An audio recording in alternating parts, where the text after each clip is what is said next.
That which had made them drunk had made me bold. What had quenched them had given me fire. He's about it. The doors are open, and the surfeited grooms do mock the charge with snorts. I laid the daggers ready. He could not listen. Had he not resembled my father as he slept, I had done it.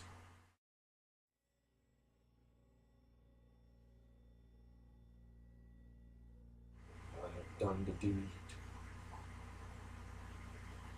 Who lies in the second chamber? Donald Bain. Is a sorry sight. A foolish thought to say a sorry sight.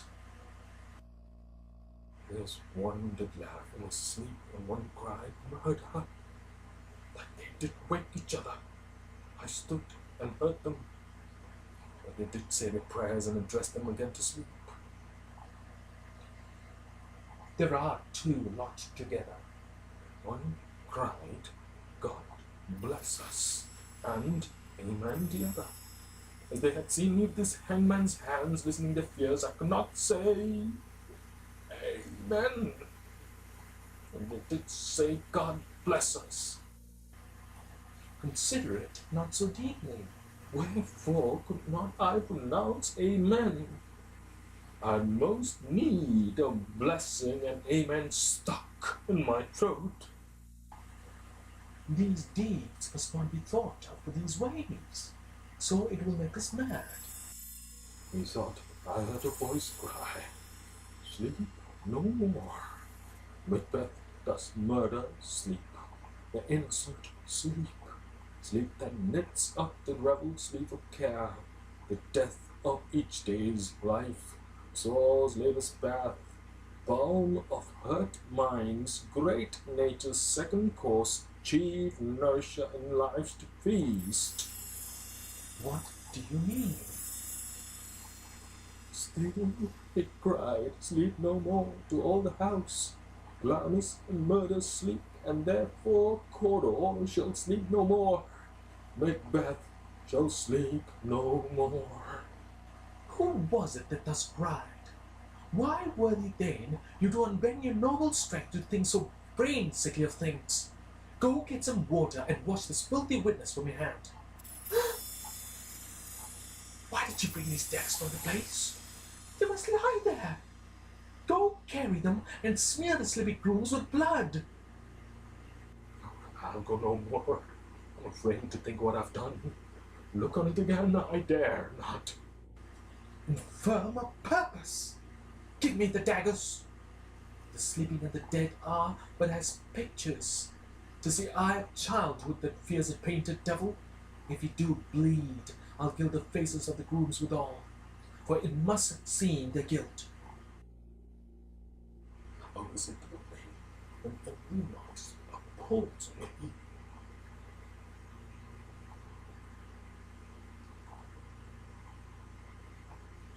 What hands are here?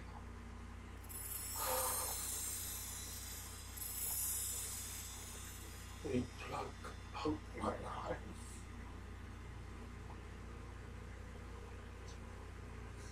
You all great Neptune's ocean, wash this blood clean from my hand.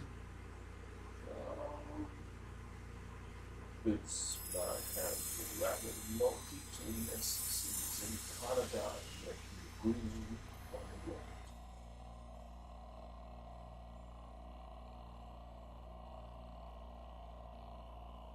My hands of your color, but I shame to wear heart so white.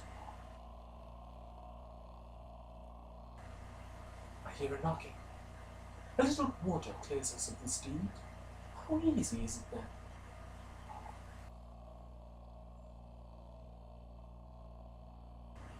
Your constancy had left you unattended. Get on your nightgown, lest occasion calls us and shows us to be watchers. Be not lost so poorly in your thoughts.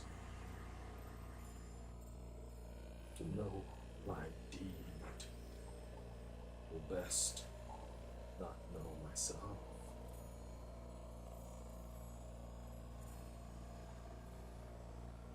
Wake, thou drunken thy knocking. I wish thou couldst.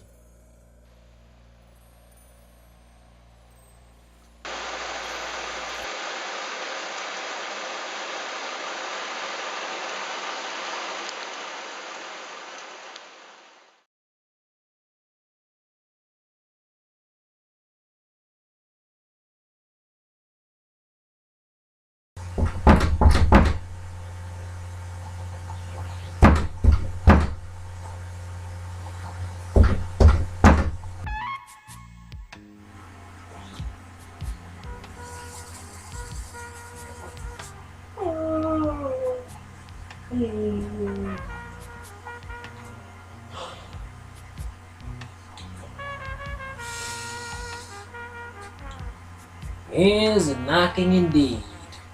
If a man were porter of Hell Gate, he should have owed turning the key. Knock and knock and knock. Now who's there in the name of Beelzebub? And here's a farmer that hanged himself in expectation of plenty. Coming time, will have napkins enough about you? Here you'll sweat for it. Knock, knock. Now who's there in the other devil's name? Faith. Here is an equivocator that could swear on both scales against either scale, committed treason enough for God's sake, that could not equivocate to heaven. Oh, come in, equivocator. Knock, knock, knock. Who's there? Faith, here is an English tailor. Come hither, for stealing out of a French house. Come in, tailor, now here you may roast your goose. Knock, knock, knock. Never at rest, what are you? But this place is too cold for hell. I'll devil porter it no further. Now I had thought I'd let in some of all professions that go the primrose way to the everlasting bonfire. And on, I pray you remember the porter. Was it so late, friend? Ere he went to bed, did you do lie so late? Faith, sir, we were cruising till the second cock. And drink, sir, is a great provoker of three things. What three things does drink especially provoke? Mary, sir, nose painting, sleep, and urine.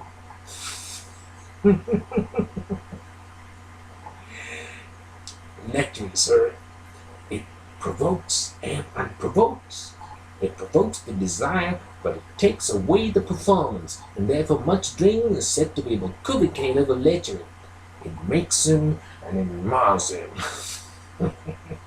It sets him on and it takes him off. It persuades him and then disheartens him.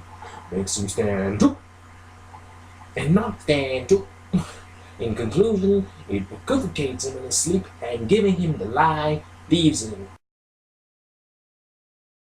I believe drink gave thee the lie last night.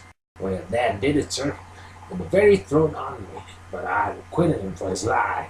Now I think being too strong for him, though you took out my neck sometime, then I made a shift to cast him. Is thy master stirring? Our knocker has awaked him. Here he comes.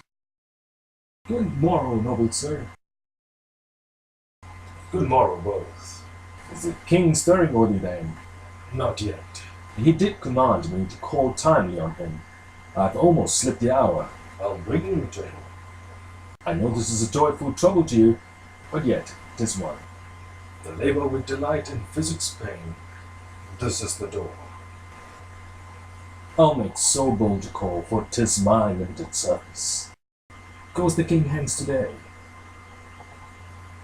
He does. He did appoint, sir. The night has been unruly. My young remembrance cannot parallel a fellow to it. It was a rough night. Horror! Horror! Confusion now had made this masterpiece. Most sacrilegious murder had brought out the Lord's anointed temple and stole thence the life of the building. What is it you say? The life he knew his majesty, Approach the chamber and destroy your sight with a new Gorgon. Do not bid me speak. See, and then speak for yourselves. Awake! Awake! Ring the alarm bell. Murder! Treason! Banquo, Donalbain, Malcolm, awake! What's the business that such a hideous trumpet calls to parley the sleepers of the house? Speak! Speak! O gentle lady, it is not for you to hear what I can speak. The repetition in a woman's ear would murder as it fell. Banquo, Banquo, our royal master's murdered. Who cruel anywhere? Dear Dava, I pray thee contradict thyself and say it is not so. Whoa! Alas! What in our house? Your royal father's murdered. By whom? Those of his chamber, as it seemed, had done it. The hands and faces were all badged with blood. So were their daggers, which unwiped we found upon the pillows. They stared and were distracted. No man's life was to be trusted with them. Oh, yet I do repent of my fury, that I did kill them. Wherefore did you do so?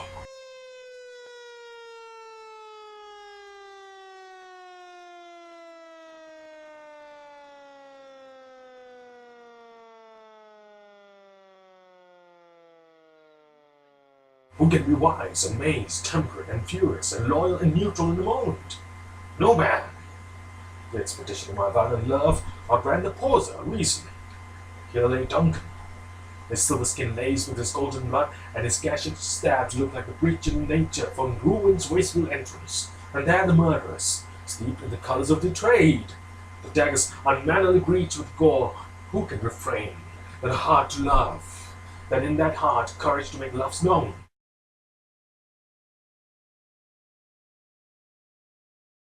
Look to the lady, and when we have our naked frailties hid, that suffered exposure, let us meet and question this most bloody piece of work, to know it further. Fears and scruples shake us.